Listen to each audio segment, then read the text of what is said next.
당신의 투자를 높은 곳으로 유안타증권.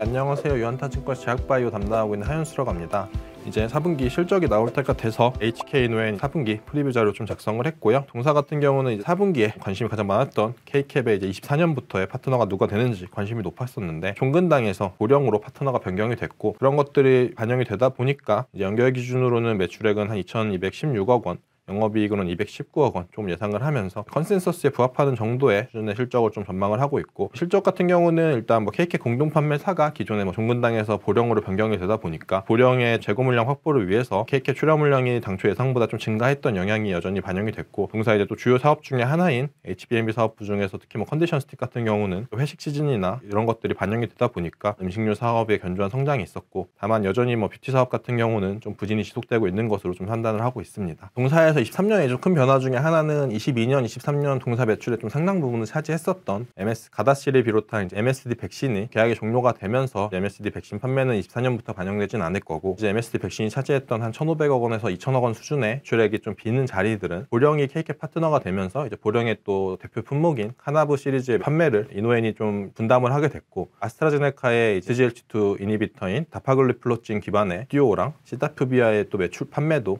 이제 이노엔이 코프로모션을 하다 보니까 이런 것들이 이제 매출을 부재를 상쇄할 수 있을 거다라고 좀 예상을 하고 있습니다. 카나브 같은 경우는 복합제들이 많이 개발이 되어 있고, 듀카로나 듀카브 같은 경우는 워낙 좀 인기가 많은 품목인데 7개의 복합제 품목이 개발이 됐었었는데 이제 동사는 4개 카나브, 듀카로, 듀카브 플러스 공동 판매 계약을 체결을 했고, 당사가 전망하기로는 24년에는 4개 품목의 매출은 한 1,171억 원 정도, 약 1,200원 정도 수준의 매출을 좀 기록할 걸로 좀 생각을 하고 있습니다. 그리고 SGLT2 이니비터 같은 경우는 일단 다파글리플로진 같은 경우가 SGLT2 이니비터의 대표적인 품목이고 포시가로, GLP-1 어고니스트가 워낙 좀 이제 비만 쪽에서 관심이 높다 보니까 이제 당뇨 쪽에서도 관심이 높은데, SGLT2는 경구가 되는 의약품임에도 불구하고 소폭의 이제 체중 감량들을 또 가능하다 보니까 GLP-1과 함께 당뇨 시장에서는 선호도가 높은 기전이고, 그런 것들을 고려했을 때 2개 품목의 매출은 이제 한 650억 원 정도로 24년에 생각을 하고 있습니다. 직듀오 같은 경우가 이제 아스트라제네카가 약가 인하에 대한 좀 집행정지 소송을 진행을 했고, 올 2월까지는 일단 약가가 유지가 될 건데, 아스트라제네카가 최근에 단일 품목인 포시가의 국내 시장 철수를 좀 결정을 하면서 직듀오만 가지고 행정소송을 좀 지속할지에 대해서는 좀 불확실성이 있고, 집행정지가 지속되지 않았을 경우에는 직듀오 약가들은 한 30% 정도 인하가 될 걸로 예상이 되고, 그런 것들을 반영했을 때는 2개 품목의 매출액은 한 500억 원 정도 수준이 될 거다라고 좀 생각을 하고 있습니다. 이런 것들을 고려했을 때 기존의 K캡의 공동판매 계약이 변경이 되면서 케이크 관련된 수수료가 크게 좀 개선이 될 거고, 그것이 이제 영업이익의 큰 폭의 개선을 좀 가져올 거다라고 생각을 하고 있고, R&D 모멘텀 쪽으로는